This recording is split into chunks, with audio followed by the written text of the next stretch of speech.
itu yang senantiasa mengiring hidup kami dengan kasih karunia yang lain yang memberikan pengharapan kepada kami, yang memberikan kekuatan kepada kami sehingga kami ada sebagaimana kami ada pagi hari ini. Itu semua karena kasih setiamu ya Tuhan, karena perbuatanmu yang dahsyat bagi kami, karena pertolongan-pertolongan Tuhan yang senantiasa tepat pada waktunya bagi kami semua. Patut kami mengucap syukur dan hati kami limpah dengan ucapan syukur dan pujian saat kami mau mendengarkan kebenaran firman-Mu ya Tuhan. Sungguh kami buka hati dan pikiran kami menjadikan tanah hati kami menjadi tanah hati yang subur, sehingga kebenaran-kebenaran firman-Mu atau benih-benih firman-Mu yang jatuh ke atas tanah hati kami boleh bertumbuh ya Bapa, terus berakar, berkembang, bahkan berbuah di dalam setiap hidup kami semua. Terima kasih Bapa dalam surga, terima kasih Tuhan Yesus, terima kasih Roh Kudus. Kami sambut kebenaran firman-Mu, peralaskan doa kami hanya di dalam satu nama yang berkuasa, yaitu nama Tuhan kami Yesus Kristus. Yang percaya bersama katakan amin. Silakan duduk Bapak Ibu yang dikasihi Tuhan. Terima kasih buat WL Singers, pemain musik dan juga persembahan dari penari-penari tamburin ya, yang menyegarkan kita semua Bapak Ibu. Bapak Ibu yang dikasihi Tuhan, apakah hari ini Bapak Ibu bergembira? Amin ya. Kemarin kan khotbahnya gembira atau sukacita ya. Hari ini kita akan masuk di dalam Spiritual Fruit Series yang ketiga, yaitu tentang damai sejahtera, peace ya. Beberapa waktu yang lalu sudah pernah dikhotbahkan tentang peace, tapi kita coba melihat teori tentang damai sejahtera itu seperti apa ya. Bisa ditayangkan. Nah, judulnya saya kasih judul Peace Everywhere. Kedamaian itu ada di mana-mana Bapak Ibu dikasih Tuhan ya. Coba kita lihat bersama. Yang pertama kita lihat dalam Galatia 5:22 ayat 23, yaitu apa Bapak Ibu? Tetapi buah roh ialah kasih. Kita sudah belajar tentang kasih. Kemudian sukacita, itu 2 minggu yang lalu. Dan hari ini adalah damai sejahtera yang saya kasih bold itu ya.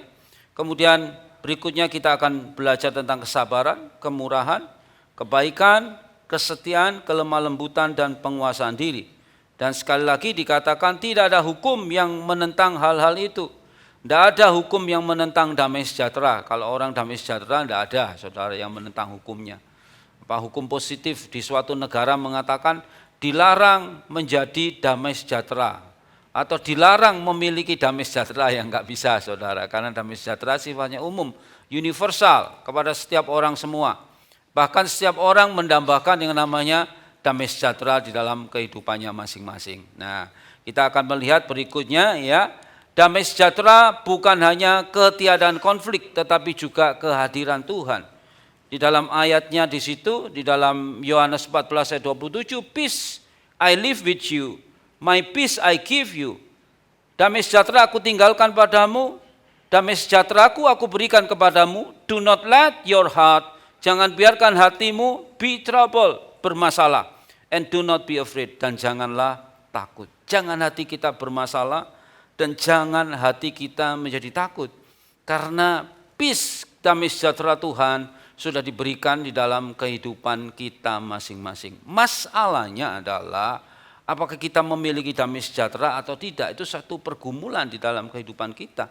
Di tengah-tengah dunia yang demikian ya, saudara marah ini saudara, ini saya mengikuti Amerika sudah maju itu kapal-kapalnya untuk menyerang Iran, tidak tahu itu gertaan atau jadi sungguhan atau enggak. Ada yang mengatakan itu gertaan, ada yang mengatakan akan terjadi sungguhan. Tapi yang penting di situ dunia tidak baik-baik saja.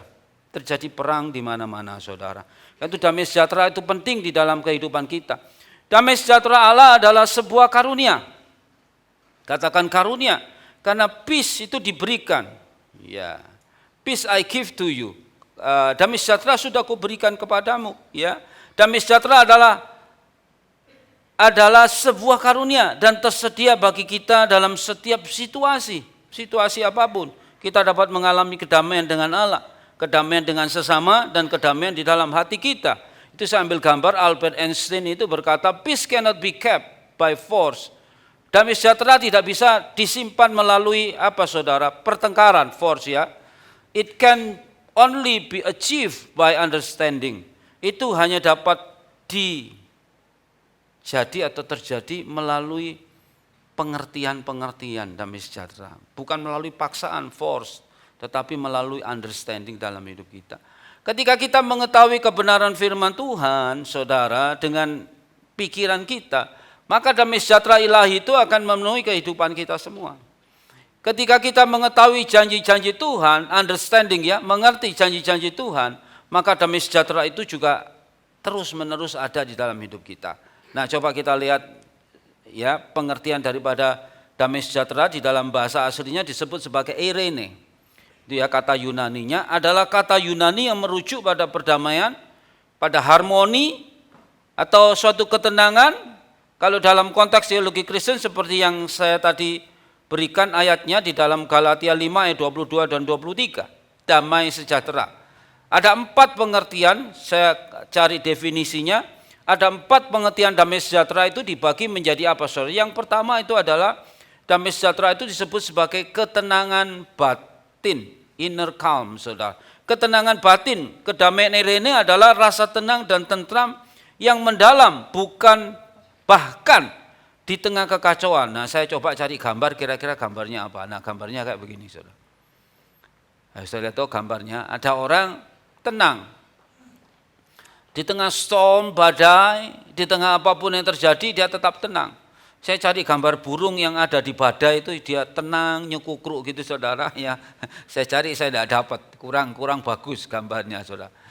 Seperti burung pipit kecil itu, saudara. Wah, ada apa saja, saudara, ya, dunia bergelora, storm, saudara, badai seperti yang kemarin-kemarin itu, ya, hujan lebat dan lain sebagainya. Dia cuma berdiri tenang di pohon begitu, tidak memikirkan apa-apa, tidak takut karena Tuhan yang selalu memberikan kekuatan, Tuhan yang mencukupi.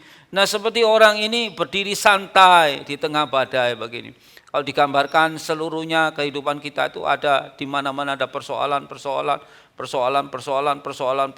ini hanya tenang-tenang saja. Santai, yuk kita santai, katanya begitu, saudara, ya, agar saraf kita tenang gitu, saudara, ya, santai begitu ya. Itu namanya damai sejahtera. Bukan berarti kita tidak punya masalah, bukan berarti kita tidak punya perjuangan, bukan berarti kita tidak punya pergumulan, tapi di atas semuanya itu kita bisa mengatasinya dan kita bisa tenang. Itu namanya damai sejahtera.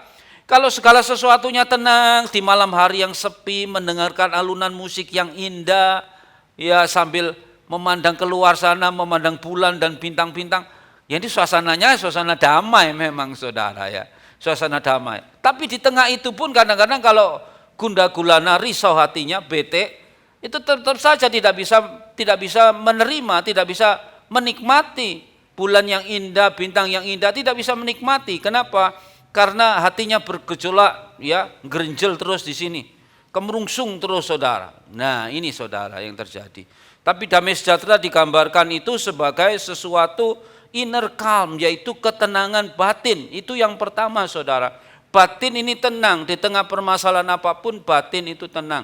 Lah, menjadikan batin tenang itu yang agak sulit. Nanti kita lihat caranya bagaimana. Ini kan teorinya, kira-kira damai sejahtera itu seperti itu, bahwa ketenangan batin, inner calm.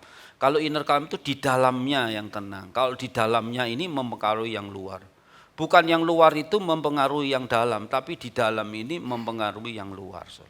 Kemudian pengertian yang kedua saya cari itu kira-kira rekonsiliasi. Kedamaian eirene melibatkan rekonsiliasi dengan Tuhan dan dengan orang, ya, lain, memulihkan hubungan dan menyatukan orang-orang. Saya cari gambarnya, lah saya ketemu gambar rekonsiliasi itu kira-kira begini, saudara. Ada 2 cerita di dunia ini, bagaimana satu negara dengan ras yang sama itu berpisah, saudara. Sebetulnya ada 3. Yang pertama adalah Jerman, saudara. Jerman itu dulu jagoan, saudara, ya.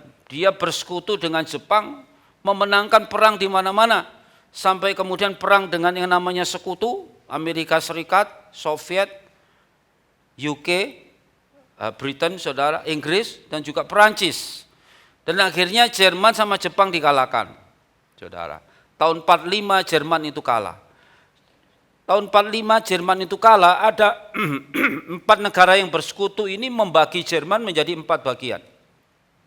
Yaitu Amerika membagi sendiri, ya, punya tempat sendiri, kemudian Inggris punya daerah sendiri, kemudian Perancis punya daerah sendiri, dan Soviet punya daerah sendiri. Tapi dengan berlalunya waktu maka terjadi pembagian menjadi dua kutub, Jerman Timur dan Jerman Barat, saudara. Di tahun 61 itu konfliknya semakin tinggi, saudara. Sehingga di Berlin itu dibuat tembok Berlin yang memisahkan satu dengan yang lain. Itu suatu perpisahan yang sangat menyakitkan.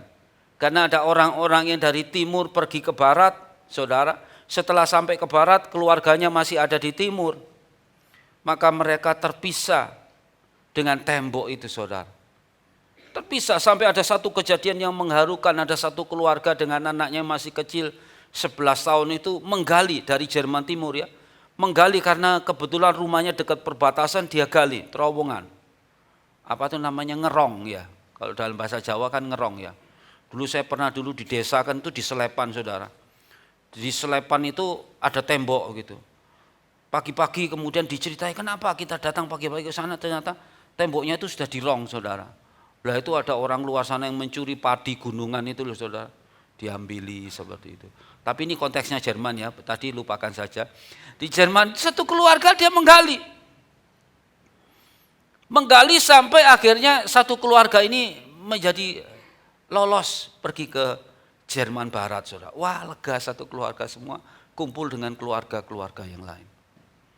Nah, karena desakan-desakan ini satu rumpun, saudara, pada tahun 89 itu terjadi satu reuni besar-besaran di sana, saudara. Saya catat di sini reuninya itu kira-kira pada bulan November tahun 89. Ada satu lagu Wind of Change itu ya, kalau anak-anak muda senang tahun 90-an itu. Wind of Change itu ini lagu yang digerakkan untuk persatuan Jerman Timur dan Jerman Barat. Dan akhirnya benar tanggal 3 Oktober 1990 terjadi reuni yang indah, saudara. Tangisan air mata. Mereka pakai palu, pakai lenggis, pakai apa saja, temboknya dijatuhkan, saudara. Sampai sekarang Jerman sudah bersatu. Tapi yang belum indah ini adalah Korea Utara dan Korea Selatan, saudara. Karena sama, Korea itu dulu dijajah oleh Jepang. Ketika Jepang kalah, maka Korea itu dibawa oleh dua kutub juga, kutub Amerika dan kutub Soviet. Sehingga terjadi perpisahan Korea Utara dengan komunis, Korea Selatan dengan demokrat itu, saudara, demokrasi dengan Amerika. Dan banyak penduduknya itu yang berpisah. Tahun 50, tahun 45 itu, tahun 50 sampai tahun 53 itu terjadi yang namanya Perang Korea. Kemudian gencatan senjata tahun 53, mereka menganggap itu sementara. Jadi orang-orang yang dari utara, yang punya keluarga di utara pergi ke selatan, masih punya keluarga. Tiba-tiba ternyata perpisahan itu permanen, saudara. Wah, ini gimana, saudara, punya adik, punya kakak, punya orang tua di utara ditinggal ke selatan, tiba-tiba dipisahkan. Kemudian tidak bisa balik lagi, saudara.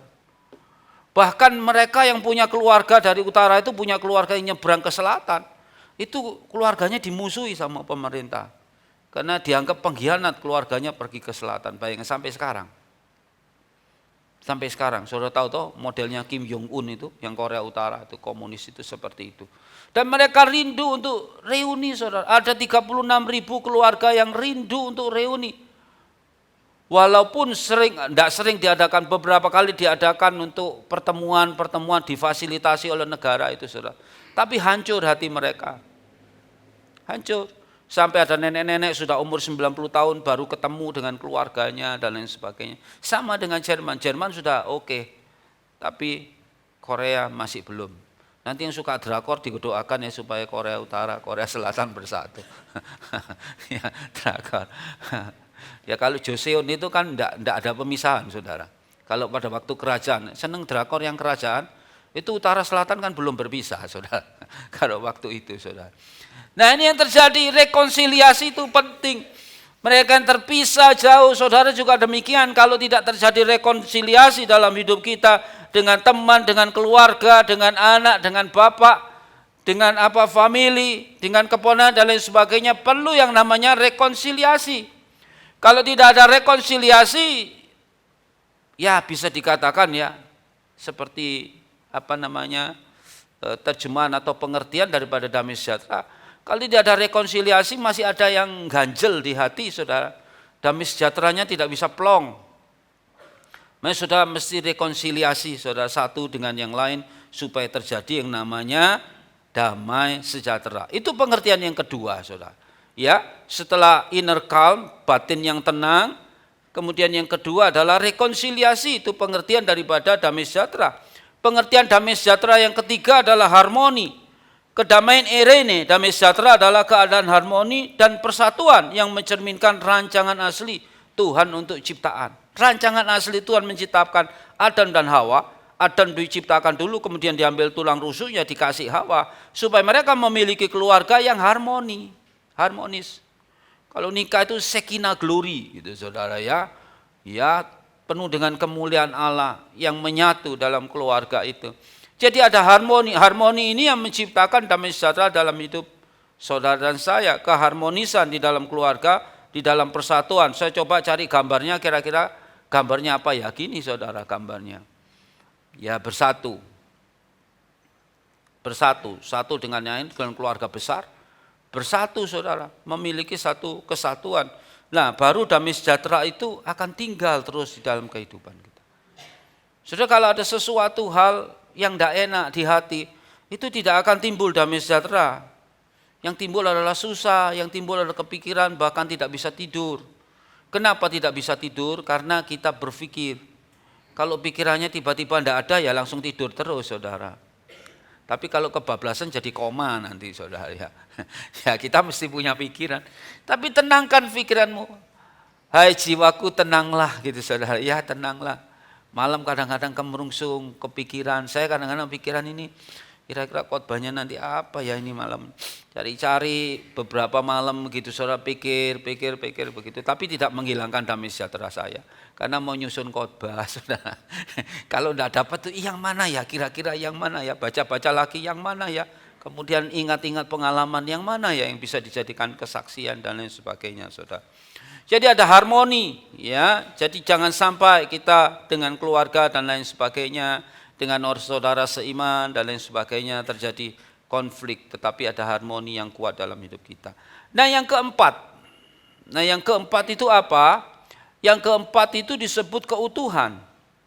Kedamaian Irene mencakup kesejahteraan fisik, emosional, dan spiritual yang menunjukkan keinginan Tuhan untuk kemakmuran kita secara keseluruhan. Nah saya cari gambarnya, saya ketemunya ini agak serem gambarnya. Nah ini saudara. Ya gambarnya itu body itu tubuh, soul itu jiwa, dan spirit itu roh. Tubuh dan jiwa dan roh itu wholeness, merupakan satu kesatuan. Ya, kalau jiwanya tenang bahagia, maka dirinya juga bahagia. Rohnya tenang bahagia, semua itu merupakan satu kesatuan saudara.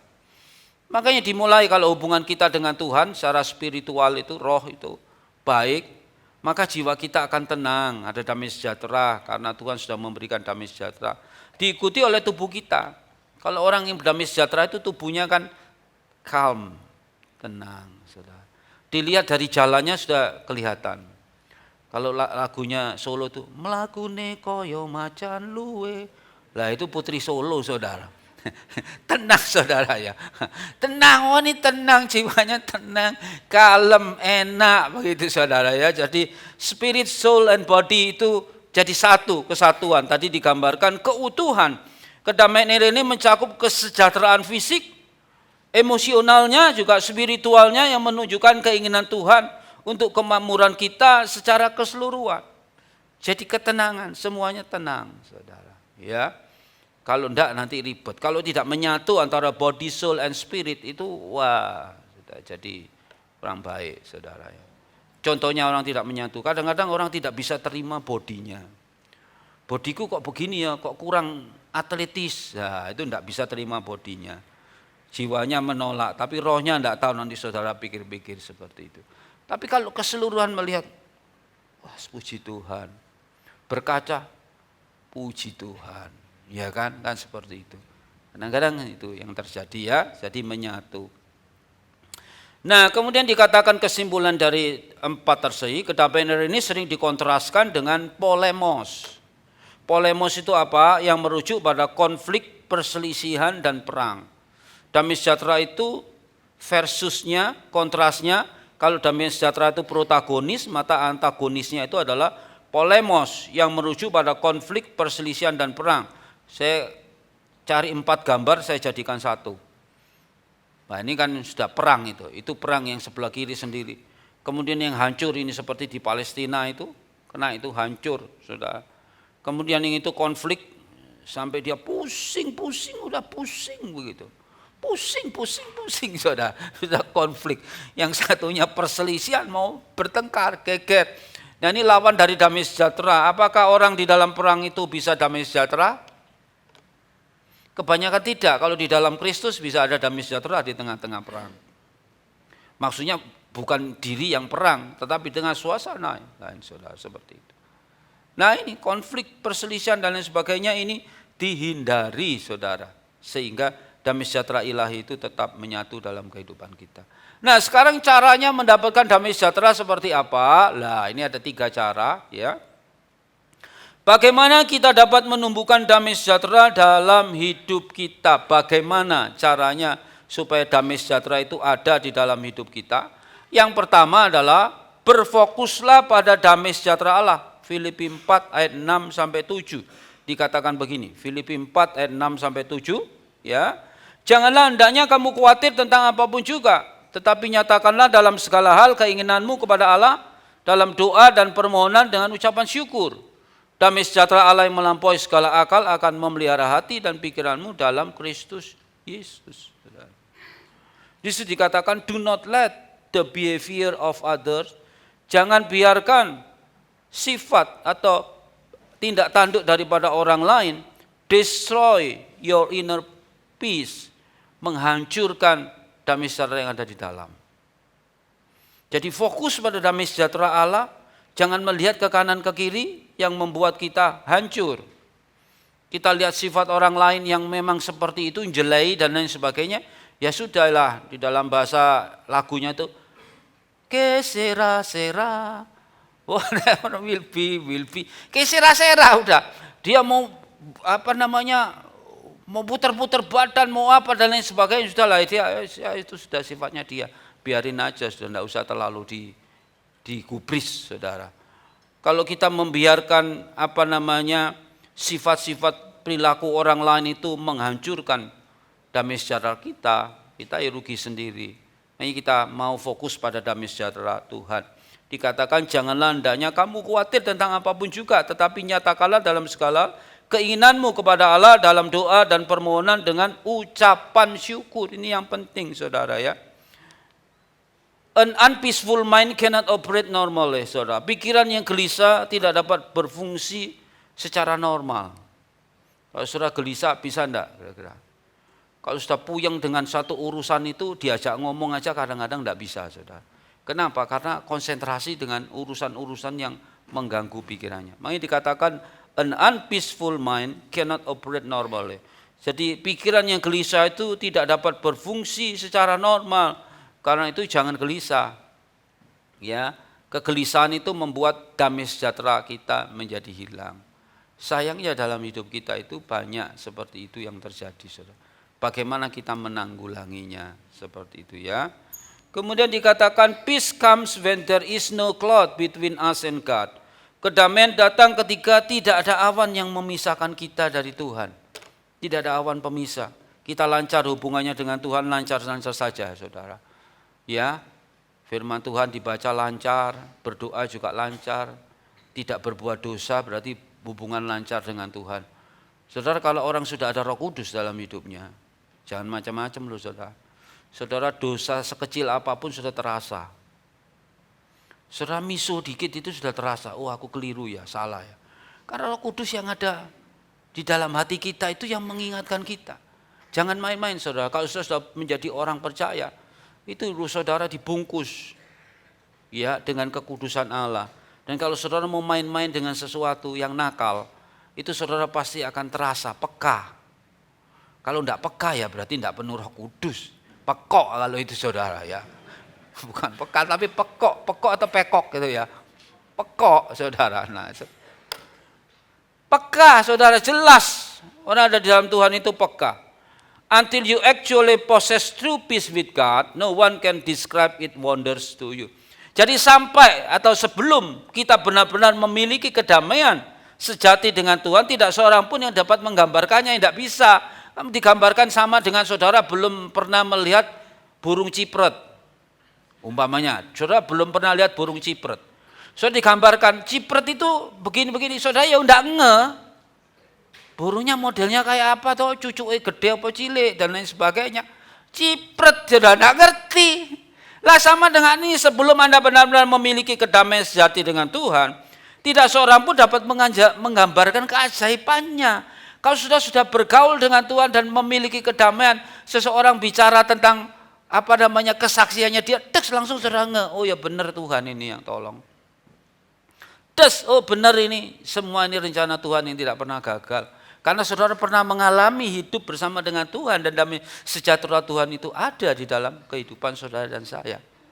Itu saudara. Kalau enggak digambarkan agak sulit, saudara meraba-raba sampai pertanyaan beberapa kali pun enggak akan saudara. Kalau saya kata, saudara pernah lihat buah kesemek? Yang pernah lihat kan langsung tahu, oh kesemek itu seperti ini. Kalau yang enggak pernah lihat, buah di Jember sana ada satu buah yang di sini enggak ada, namanya kenitu atau manicu. Pernah saudara dengar? Nah, enggak bisa, damai sejahtera itu juga begitu. Enggak bisa digambarkan, itu buahnya manis saudara. Bisa dihisap gitu, enak. Kan seperti itu. Jadi sampai kita mengalami sendiri, kita tahu bisa Tadi makan apa? Saya makan buah kenitu, langsung tahu oh buahnya begini, rasanya begini, digambarkan seperti itu. Kalau enggak pernah merasakan enggak bisa, saudara. Ya. Ini yang pertama, fokus pada damai sejahtera Tuhan. 3 saja, saudara. Yang kedua, saudara, praktekkan pengampunan dan rekonsiliasi. Ini sesuai dengan tadi pengertian daripada damai sejahtera. Itu ada rekonsiliasi. Tuhan Yesus berkata di dalam Matius 5, 23, 24, sebab itu, ya, jika engkau mempersembahkan persembahanmu di atas mezbah, dan engkau teringat akan sesuatu yang ada dalam hati saudaramu terhadap engkau, tinggalkanlah persembahanmu di depan mezbah itu dan pergilah berdamai dahulu dengan saudaramu. Lalu kembali untuk mempersembahkan persembahanmu itu. Persembahan itu kan sesuatu yang baik dipersembahkan kepada Tuhan. Tapi Tuhan Yesus berkata kalau kamu mempersembahkan, ditahan dulu. Ada sesuatu enggak dengan saudaramu. Nah berdamai dulu dengan saudaramu, baru kamu mempersembahkan. Nah persembahan itu indah di mata Tuhan. Kalau orang penuh dendam, penuh sakit hati, penuh musuh dan lain sebagainya mempersembahkan sesuatu kepada Tuhan, bukannya Tuhan tidak terima, tetapi Tuhan minta selesaikan dulu urusanmu, baru engkau berkenan kepadaku. Selesaikan dulu urusanmu, baru engkau berkenan kepadaku. Selesaikan dulu urusanmu, baru engkau berkenan kepadaku. Nah makanya kita saudara, firman itu kan seperti pedang bermata dua, menusuk ke depan, menusuk ke saya juga. Jadi kita selesaikan apa-apa yang ada dalam kehidupan kita, kita normalisasi, selesaikan. Nah baru damai sejahtera Tuhan itu terjadi dalam hidup kita. Ada beberapa cerita tentang rekonsiliasi ini. Yang pertama saya ambil dari Nelson Mandela. Dia mengatakan dalam quote-nya, pada akhirnya rekonsiliasi adalah proses spiritual yang membutuhkan lebih dari sekedar kerangka hukum. Rekonsiliasi harus terjadi di hati dan pikiran manusia. Dan Nelson Mandela ini sudah melakukannya, saudara. Saya kalau mengajar tentang kepemimpinan dulu, saya pakai sebuah filmnya Nelson Mandela yang dibintangi oleh Morgan Freeman. Tahu Morgan Freeman? Kalau enggak tahu ya sudah ya, ini masalah soal film. Morgan Freeman itu menjadi Nelson Mandela di dalam film yang judulnya Invictus. Nah itu digambarkan itu bagus sekali saudara. Nelson Mandela itu memiliki partai yang kulit hitam. Pada waktu itu terjadi yang namanya pemerintahan apartheid. Apartheid itu rasialisasi antara kulit, rasial bukan rasialisasi ya, rasial. Jadi orang kulit putih yang menguasai Afrika itu membenci orang kulit hitam. Jadi orang kulit hitamnya dianggap sebagai kelas nomor 2 lah. Padahal yang punya negara ya orang kulit hitam. Kan aneh ya di dunia ini ya. Amerika itu tidak punya negara, orang asli Amerika juga orang Indian, bukan orang kulit putih yang dari Skotlandia atau dari mana saudara? Ya dari negara Eropa. Demikian juga orang-orang Eropa ini kan senangnya memang terus seperti menguasai negara-negara lain termasuk Afrika, ya Afrika Selatan itu. Nah pada waktu itu Nelson Mandela masuk di sebuah partai yang kulit hitam karena bertentangan dengan pahamnya apartheid, maka dia dipenjara. Dia dimasukkan penjara, padahal dia termasuk orang kulit hitam yang tidak kaleng-kaleng. Dia adalah seorang pendidikannya yang baik, dia seorang senator, saudara, ya, dan dia dikenal gitu. Tapi karena bertentangan pahamnya, maka dia dimasukkan penjara, tidak tanggung-tanggung dan tidak kaleng-kaleng, 27 tahun masuk penjara tanpa salah loh, karena perbedaan politik saja. Kan banyak orang yang masuk penjara karena perbedaan politik.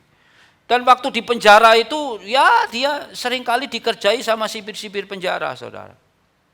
Nah suatu saat terjadi gerakan pemilihan umum, akhirnya bagaimana caranya ya tidak bisa digambarkan satu persatu. Akhirnya Nelson Mandela mendapat kesempatan untuk mencalonkan diri setelah keluar dari penjara, mencalonkan diri menjadi presiden. Dan akhirnya dia terpilih menjadi presiden. Kalau sudah mau cari filmnya Invictus itu bagus. Juga dibintangi oleh Matt Damon. Tahu Matt Damon saudara? Itu loh Jason Bourne. Enggak tahu. Oh berarti saudara enggak lihat film saudara ya.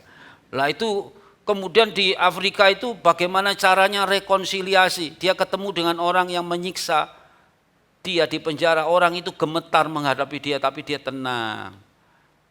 Aku enggak akan membalas. Aku mau rekonsiliasi, mengampuni. Demikian juga dalam film itu digambarkan ketika pergantian pemerintahan itu presidennya akan ganti. Dia masuk ke ruang presiden. Orang-orang yang kulit putih itu sudah mengambil barang-barangnya saudara semua mau keluar. Karena wah bayangannya ini nanti ini pasti ditekan. Tapi ketika semua keluar kemudian ditahan. Jangan. Pegawai-pegawai kembali lagi ke tempatnya masing-masing. Kemudian Nelson Mandela mengatakan dalam film itu yang dibintangi Morgan Freeman ya. Ini bukan untuk musuhan, tetapi kita menyatukan diri. Juga digambarkan di dalam rugby itu saudara karena pemimpinnya kan orang kulit putih. Ya. Kemudian hanya satu di pemain rugby itu yang kulit hitam cuma satu. Tapi anak-anak di sana kulit hitam semua. Mereka sangat membenci tim mereka sendiri. Mereka malah mendukung tim yang dari luar. Nah, ini kan lucu saudara ya. Ketika permainan terjadi, tim rugby-nya tidak didukung tim luar. Nah, Nelson Mandela berpikir bagaimana caranya supaya negara ini mendukung timnya. Itu ceritanya menyenangkan saudara ya. Akhirnya kemudian orang-orang ini disuruh melatih di kampung-kampung saudara. Jadi mereka satu base latihan di kampung, jadi anak-anak kecil-kecil kulit hitam itu latihan bersama dengan pemain-pemain rugby yang profesional ini melatih mereka sampai akhirnya mereka mengerti dan mereka mendukung timnya sampai puncaknya itu karena film ini namanya film komersial sampai puncaknya akhirnya menang juara dunia saudara Afrika Selatan. Nah ini adalah Nelson Mandela saudara. Dia punya keinginan untuk rekonsiliasi tidak membalas walaupun dia disiksa sedemikian rupa dipenjara selama 27 tahun tetapi dia mau rekonsiliasi. Dan kalau itu yang terjadi maka kedamaian, inner calm itu ada dalam batin. Karena ada rekonsiliasi saudara. Sehingga ada penyatuan. Kemudian berikutnya ada seorang yang bernama Desmond Tutu. Ini seorang pastor Anglikan saudara ya. Dia menyuarakan juga menentang pemerintahan apartheid saudara. Yang rasial itu saudara. Dalam quote-nya dia berkata rekonsiliasi sejati tidak pernah murah. Jadi kalau saudara mau mengampuni orang yang menyakiti saudara itu tidak pernah murah karena didasarkan pada pengampunan yang mahal. Pengampunan pada gilirannya bergantung pada pertobatan yang harus didasarkan pada pengakuan atas kesalahan yang telah dilakukan. Dan oleh karena itu pada pengungkapan kebenaran Anda tidak dapat mengampuni apa yang tidak Anda ketahui. Jadi kalau sudah terjadi konflik, saudara mengetahui konfliknya ini gara-gara apa toh. Kemarin pembagiannya keliru, Seharusnya pembagiannya 50%, 50%. Aku sing salah, tak jupuk 60%. Nah, itu tak wenehi 40%. Nah, saudara tahu sesuatu yang salah. Rekonsiliasi seperti itu. Saya tidak mengatakan saudara memiliki persoalan-persoalan untuk saudara bisa rekonsiliasi. Tapi dalam hati yang terdalam, ketika saudara disentuh oleh kebenaran firman ini, saudara akan mengerti, oh saya harus bertindak seperti ini. Tapi jangan tunda-tunda. Dalam bahasa kunonya, jangan sorong-sorong waktu. Tahu sorong-sorong waktu? Jangan ditunda-tunda. Ketika saudara mengetahui keadaan yang begitu, saudara lakukan sesuatu. Dan itu pasti memulihkan dan damai sejahtera saudara pasti ada dalam diri saudara. Yang ketiga ini dari Ellen Patton, ini sama ya, orang yang menentang apartheid. Berkata, bukan maafkan dan lupakan. Seolah-olah tidak ada kesalahan yang pernah terjadi, tetapi maafkan dan melangkah maju.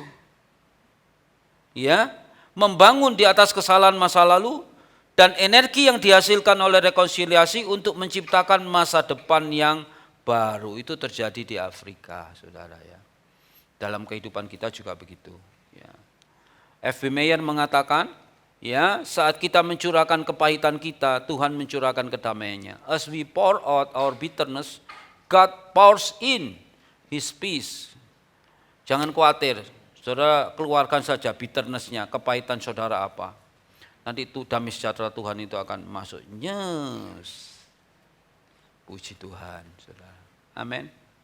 Terus kepahitan, maka Tuhan akan mencurahkan kedamaian. Yang ketiga, yang terakhir. Nah, kalau sudah ini menyenangkan karena yang terakhir, saudara ya. Mintalah kepada Allah untuk menjaga hati dan pikiran kita. Ayatnya sama di dalam Filipi 4 ayat 7. Damai sejahtera Allah yang melampaui segala akal akan memelihara hati dan pikiranmu dalam Kristus Yesus. Meminta kepada Allah seperti firman Tuhan ini mengatakan, I have told you these things so that in me you may have peace. In this world you will have trouble, but take heart, I have overcome the world. Jadi Tuhan sudah mengalahkan dunia. Semuanya ini kukatakan kepadamu supaya kamu beroleh damai sejahtera dalam aku, dalam Tuhan. Dalam dunia kamu menderita penganiayaan, tetapi kuatkanlah hatimu, aku telah mengalahkan dunia. If you look at the world, you will be distressed. Ini selalu punyanya Corrie ten Boom, ini bagus sekali. If you look at the world, you will be distressed. Kalau saudara melihat pada dunia ini, saudara akan menjadi gundah gulana, bete, kacau. If you look within, kalau saudara melihat diri saudara sendiri, you will be depressed. Kalau saudara lihat saudara diri sendiri, kita jadi depresi. Aku tidak bisa melakukan ini. Aku raiso sugih. Aku raiso usaha. Aku raiso apa-apa, saudara. Kalau saudara look within, melihat diri saudara, depresi. Loh, iku kae temanku sudah kaya raya begitu kok saya masih tetap seperti ini. Nah, itu kalau lihat diri sendiri, saudara. Damai sejahtera tidak ditentukan dengan materi, kan. Saudara depres. But if you look at Christ, you will be at rest. Tapi kalau saudara lihat Kristus, saudara akan at rest, santai, bisa istirahat tenang, pikirannya damai. Maka mulai saat ini saudara lihat Kristus terus, kan? Sudahlah, kalau saya tidak mampu, ya Kristus nanti yang memampukan. Bukan berarti loyo, bukan berarti tidak ada usaha. Tapi kalau semua perjuangan sudah dilakukan, maka jalan terakhir adalah kehendak Tuhan dalam kehidupan kita. Ada orang yang sudah S3 sampai S7, tidak tahu Samsung sekarang S9 ya. S berapa, saudara? Cari pekerjaan tidak dapat-dapat. Walaupun pintar, saudara. Ini yang namanya unsurnya sudah yang mesti, saudara. Karena kalau dulu ada itu Ciputra itu pernah berkata bahwa orang itu kalau mau berhasil, pertama itu punya intelektual, pikiran yang cerdas. Kemudian yang kedua punya intuisi. Intuisinya kuat. Kalau saudara kerja di bursa saham itu mesti punya intuisi, saudara. Ini melecuk terus, saudara. Intuisi sehingga tahu saham mana yang mau naik dan lain sebagainya. Jadi punya intelektual, punya intuisi. Saya kasih 3 I aja, nanti kalau 5 I kepanjangan. Yang I yang ketiga ini yang tidak bisa. Insya Allah, saudara. Nah, saudara punya intelektual, punya intuisi, tapi tidak disetujui oleh Tuhan. Tidak bisa jadi. Ya, tidak bisa apa-apa tapi Tuhan menghendaki. Makanya yang terakhir insya Allah, saudara. Sudah insya Allah itu kan kalau Tuhan yang menghendaki sudah terjadi. Makanya ada damai sejahtera di dalam kehidupan kita, saudara. Ya, berikutnya, nah ini ya, cepat saja. Peace is such a precious jewel that I would give anything for it but truth. Kedamaian adalah permata yang berharga sehingga aku rela memberikan apapun untuk kedamaian. Kecuali kebenaran. Kebenaran tidak bisa ditinggalkan, saudara. Kedamaian adalah permata yang sangat berharga sehingga aku rela memberikan apapun untuk mendapatkannya kecuali kebenaran. Nah, ini satu ayat yang indah dalam Mazmur. Sekalipun aku berjalan dalam lembah kekelaman, aku tidak takut bahaya sebab Engkau bersertaku. Even though I walk through the darkest valley, I will fear no evil, for you are with me. Tuhan selalu bersama dengan aku, saudara. Makanya fokus pada damai sejahtera Tuhan, rekonsiliasi, wawo dengan yang lain, jangan codaan, ya. Kemudian yang terakhir, minta kepada Tuhan supaya damai sejahtera ilahi itu ada dalam hidup kita. Ini kesimpulannya, ya, peace everywhere. Kesimpulannya, berfokuslah pada damai sejahtera Allah, praktekkan pengampunan dan rekonsiliasi, dan mintalah kepada Allah untuk menjaga hati kita. Tuhan Yesus sudah rela berkorban bagi kita. Mari pemain musik, hari ini kita merayakan perjamuan kudus Tuhan. Mengingatkan bahwa Dia sudah all out kepada kita. Ini waktunya kita all out kepada Tuhan. Semuanya sudah diberikan kepada kita. Ini waktunya kita sungguh-sungguh kepada Tuhan. Ya, memberikan hidup kita sungguh-sungguh kepada Tuhan. Karena bukan dengan barang yang fana kita ditebus, tetapi juga bukan dengan emas dan perak, tetapi dengan tubuhnya sendiri, dengan darah yang mahal, saudara.